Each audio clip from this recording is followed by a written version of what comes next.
When I first heard about 9/11, because of where I live, I have a 1-hour commute to work, and I was on my way to work to come in.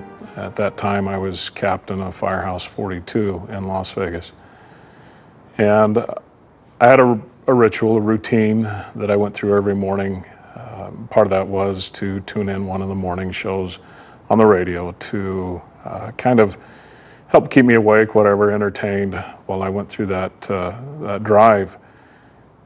And it was a group, it was a morning show that had kind of been, they were known a little bit for stretching things a little bit, doing some kind of crazy practical jokes and pranks.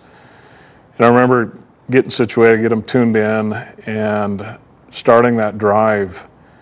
And I remember them talking about that somebody had flown a plane into the World Trade Center. And my initial thought was, man, these guys they're really, I thought they'd crossed the line with that. And but in a couple more miles of driving and listening, I quickly realized that it wasn't a joke. They weren't playing a joke. And what was interesting to me is I listened to these usually kind of, I guess, rank or out there morning disc jockeys. I listened to them transform into what ended up being play-by-play news reporters. For an hour, I drove and listened to them tell me what was going on and tell me as they were obviously looking at a television screen. And I remember driving, once I reached Las Vegas, and I driving up one of the major streets here in town and reaching an intersection that normally is known for its people running the yellow lights and always blasting through the intersection, always in a hurry. And I remember getting to that intersection and the light turning yellow and then red, and I stopped and I looked around, and everybody in their car just had this look. There wasn't anybody blowing the intersection. There wasn't anybody in a hurry. It was a different tone. Began to kind of realize that things were definitely going to be different. I got to work, reported in, met with my crew, and of course there were personnel that were on duty coming off that day, and they obviously up in the morning doing their thing, television being a part of it, listening to news. And so it was on. And I remember getting to work, kind of getting the feedback, trying to do what I could to encourage, and because what we were seeing at that time, we were seeing firefighters, fellow firefighters in New York that were responding to this catastrophe and this attack, and watching them, as they would walk by the cameras, watching them look up at the building, and you knew that in their minds they were trying to get some sort of assessment of what they were going to encounter inside. And I watched, literally hundreds of firefighters walk by those cameras, and a thought occurred to me, but I didn't know to what degree. The thought occurred to me that a number of those guys weren't coming back. It was just a sense that I knew somebody was going to die that day, and just never had any idea how many. We later mustered that day with my crew, and I remember writing in the logbook that from this day forward, life would never be the same. And it's definitely changed. What impacted me the most, I think it was the empathy for the personnel on scene that were responding to that incident.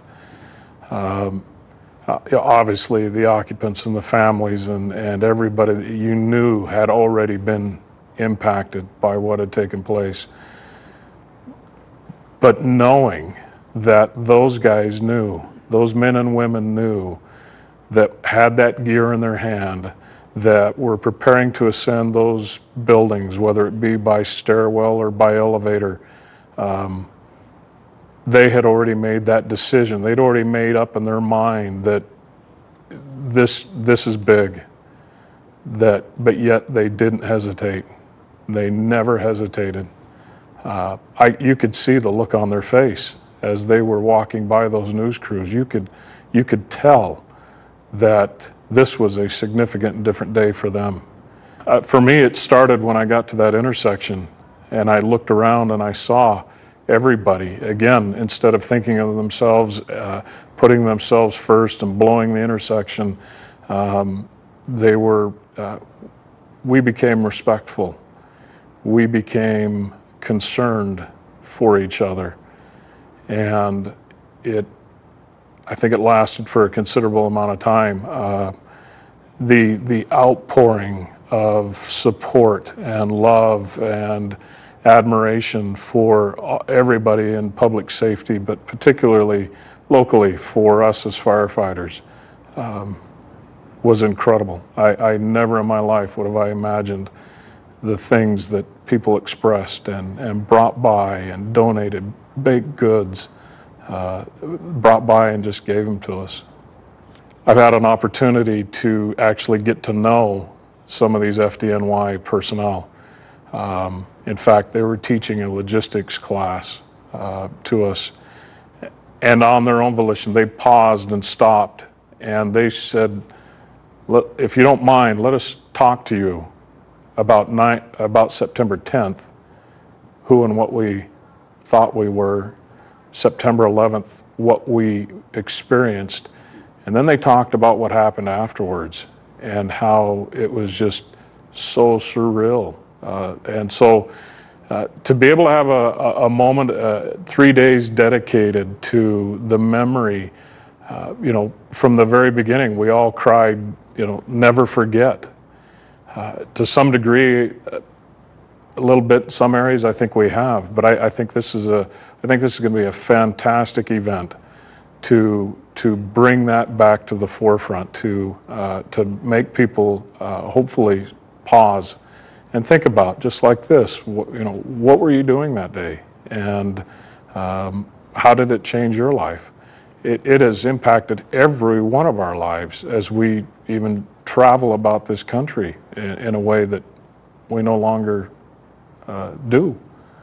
And so this event, I just hope that people also recognize the value of this and get involved. I know a number of people, a number of corporations. It's just been incredible. I've had an opportunity to be a part of the planning committee and for this event.